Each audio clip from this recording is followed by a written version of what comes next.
মাগুরার শিশু ধর্ষণের ঘটনায় আসামি হিটু শেখের স্বীকারোক্তি। দেশব্যাপী আলোচিত মাগুরার ৮ বছরের শিশু ধর্ষণ ও হত্যার ঘটনায় স্বীকারোক্তিমূলক জবানবন্দি দিয়েছেন আসামি হিটু শেখ।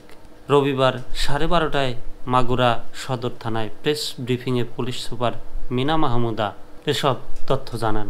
পুলিশ সুপার জানান, মাগুরার চাঞ্চল্যকর 8 বছরের শিশু ধর্ষণ মামলায় 4 আসামিকে গ্রেপ্তার করেছে পুলিশ।